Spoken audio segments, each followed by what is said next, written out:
everyone, and welcome to another enlightening episode of Actuaries Speaks, an initiative by Jai Hind College where we dive into real conversations with professionals to learn, get inspired, and figure out what the future might look for all of us who are just starting out with our actuarial journey. I am your host, Divya Prasad, a qualified chartered accountant and a student deeply passionate about exploring the profession of actuarial science and its diverse career paths. Today, we are honored to have with us Mr. Akshay, an actuary with over 2 decades of experience in the insurance industry. Mr. Akshay currently serves as the appointed actuary at Canara HSBC Life Insurance and is a council member of the Institute and Faculty of Actuaries, IFoA. His extensive contributions to the field, including over 35 publications and active mentorship, make him a beacon for aspiring actuaries. Sir, welcome to the podcast. Thank you so much, Divya. I'm delighted to be here and share my experiences with the students at Jai Hind College. Thank you, sir. So to begin with, what is the biggest difference between a regular actuary and an appointed actuary?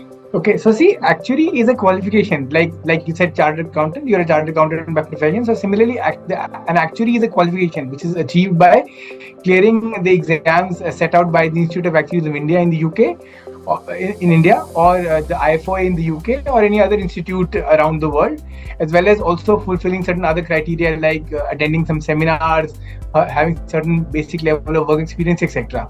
So an actuary is just a qualification, right? An actuary can do a range of roles. They can do some regulated roles, and they can also do some non-regulated roles. So the appointed actuary term is actually one such regulated role which is available in certain jurisdictions, like it's available in India. It's not available in all jurisdictions, but India and some of the other countries it is available. So an appointed actuary is a specific position which is required by IRDAI, which is the insurance regulator of India, to be present in an insurance company in India.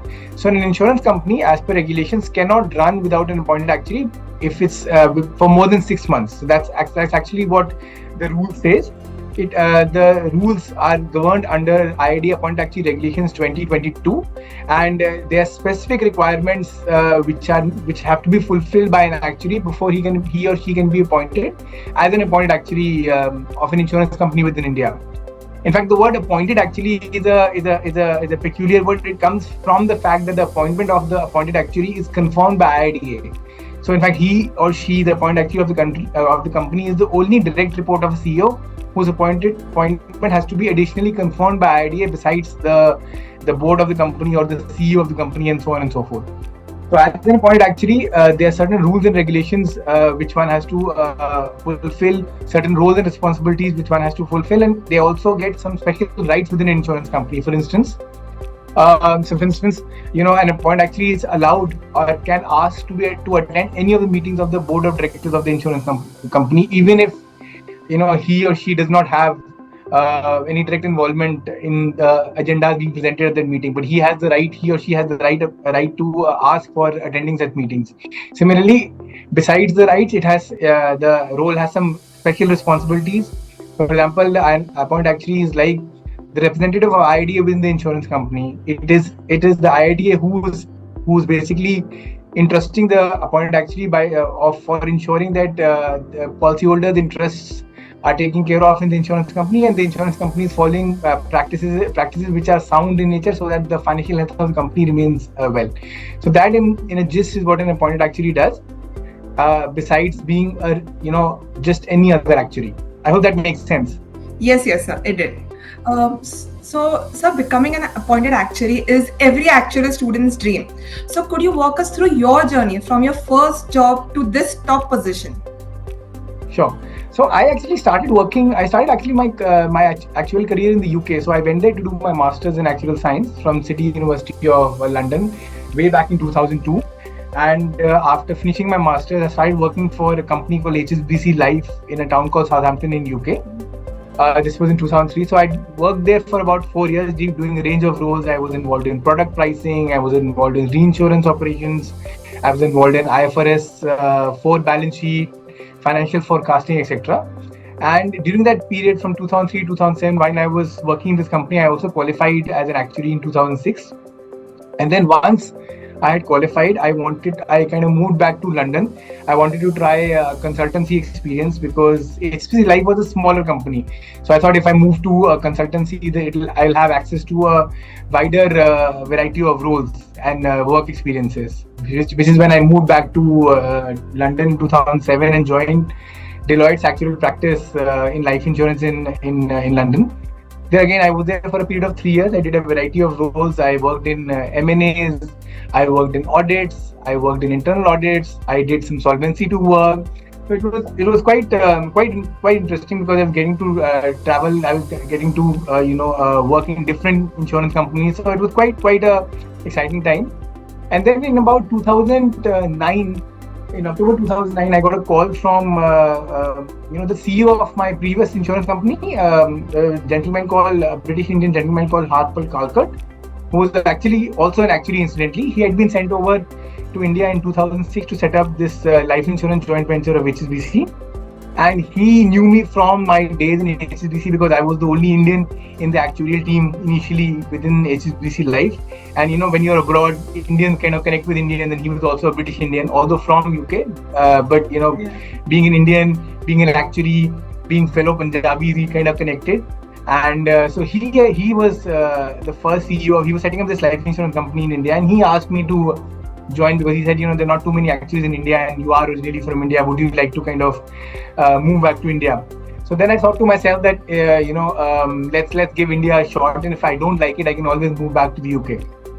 So then it was quite a sudden development. So in 2009 October, I got an email. By 2009 December, I accepted the offer, and in April 2010, I moved back to India.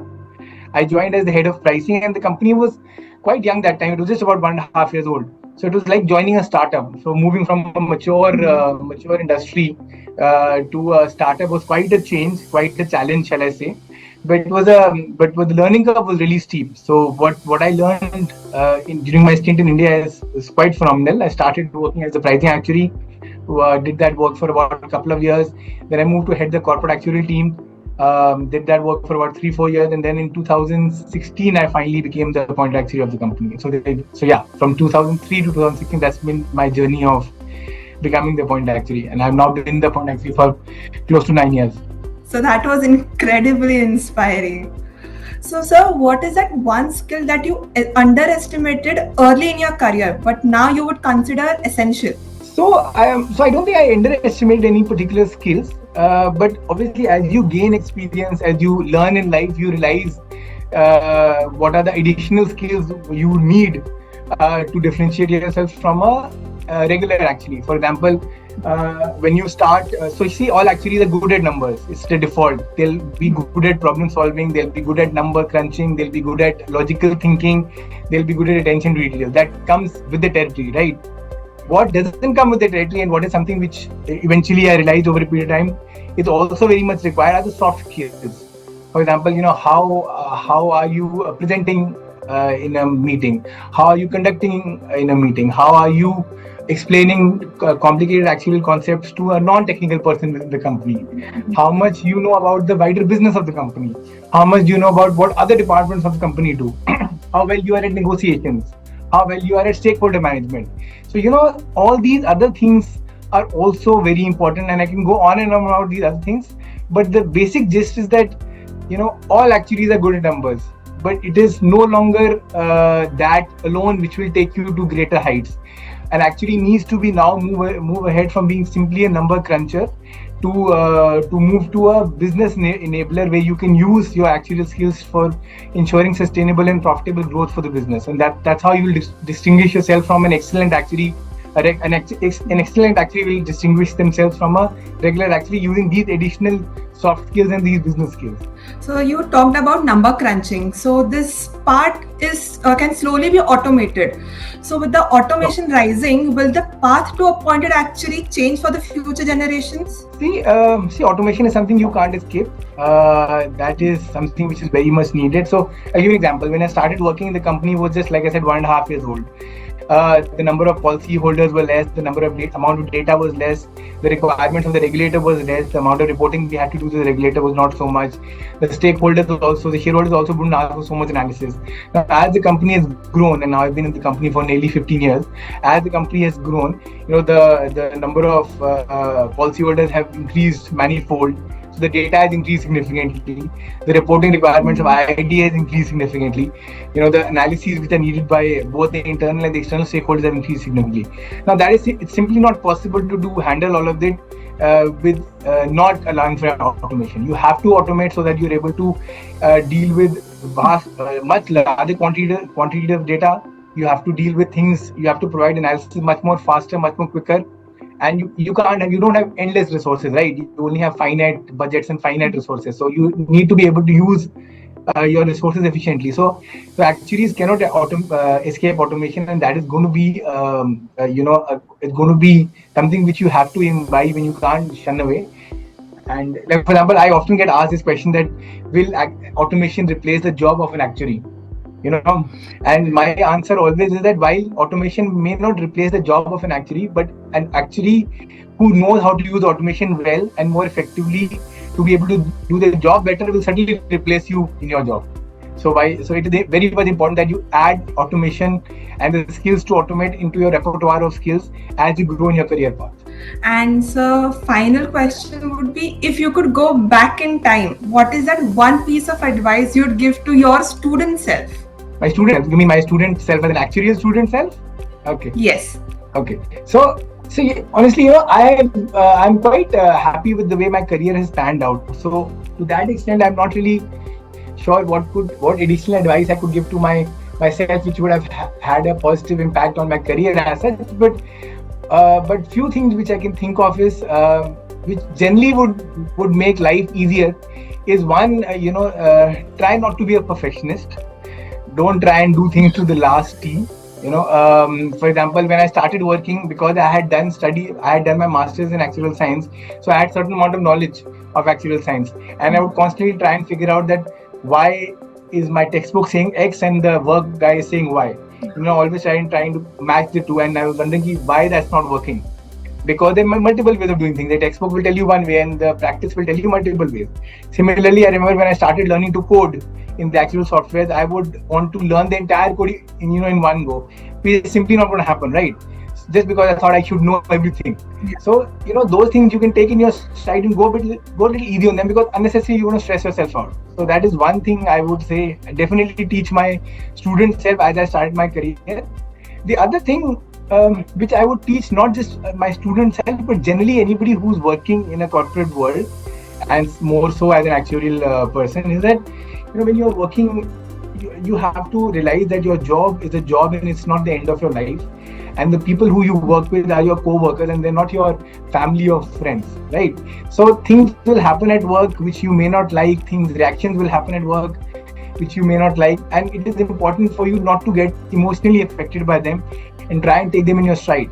Because the more you get emotionally affected by them, the more you'll find that you're getting stressed out at work, you're getting burnt out. It's not great to have that feeling. So treat a job and your co-workers exactly as a job and the co-workers, and try and not get emotionally involved with what is being said or with the way things are being done. Even if you don't like them or if you don't like what was said, it is just a job at the end of the day. So try detach yourself emotionally from the job so that you're able to preserve your own sanity. So that's another thing I would say. Thank you so much, sir. So that will wrap up the main questions. Before we wrap up the entire podcast, I'd like to do a quick rapid fire questions to end it on a lighter note. So shall we begin? Sure. Yeah, please go ahead. One word. Okay, first is one word that defines your journey so far. I said fascinating. I find my journey quite fascinating. I'm quite happy with it. AI, artificial intelligence in actuarial science, overhyped or game changer? So I think right now it's probably not a game changer, but very soon it will become one. So I think it is something worth watching out for. So yeah, not necessarily an overhype, but not a game changer yet, but should become one soon. Next, could you share insights on the pay scale for actuaries starting from freshers up to fellow level and then to appointed actuary positions? Maybe just a So, rough figure or an. sure. No issues. So actually, the pay scales are very different depending on whether you're working in an insurance company, if it's a life insurance company, general insurance, whether you're working in an actuarial consultancy, whether you're working in a KPO, or you're working in a reinsurance company. So it's quite varied. So there is not one particular scale. And even say, for example, within insurance companies, even within life insurance, you'll find a lot of variation from company to company. But as a very rough guess, when you start your career with no experience in like 3-4 papers, you can expect somewhere between 6 to 10 lakhs per annum as CTC. As you go about your career after say 4 to 5 years, once you've kind of qualified or about to qualify, and you gain that kind of experience, I think you can command up to 30 to 40 lakhs per annum CTC. And from there onwards, it will go up. And say the starting salary for an appointed actuary in a life insurance company would be upwards of 1 crore CTC. Yeah. And next would be one misconception students have about actuarial science. I think one misconception which students have, and I certainly had, was that it's all about numbers.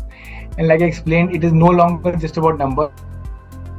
It is also about knowing the business and being able to use your number skills to be able to make the business grow profitably and sustainably. So it's no longer about number crunching and doing your own thing. It's also about knowing the wider business besides this. And the last would be, what are your personal goals and aspirations after achieving the role of an appointed actuary? So yeah, from a personal side, so I guess I'll split this into 2 parts.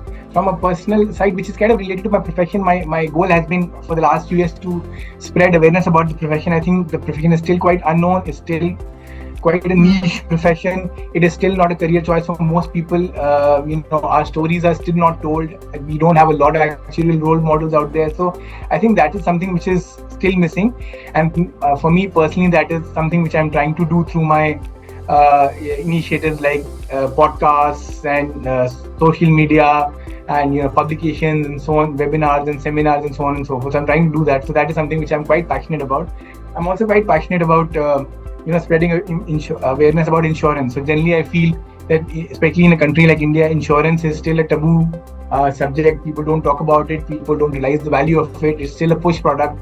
So I think the other thing which I'm very passionate about is ensuring to spread awareness about the importance of insurance, life insurance in my particular case, because I am a life insurance actuary. So that is one thing I would like to do, which I am doing kind of on a kind of personal professional angle. And a purely personal goal would be to spend, I guess, now that I've reached a certain stage in my career, to spend good quality time with my family, to travel more, to read more, to gain interesting experiences, and perhaps someday write a book. Thank you so much, sir, for this incredible conversation. Your story and advice will surely guide and motivate many students to pursue impactful career in actuarial science and beyond. Thank you so much, sir. Thank you so much, Deva. Thank you for having me here, and wishing all the best to all the students of Jai Hind College. Thank you so much.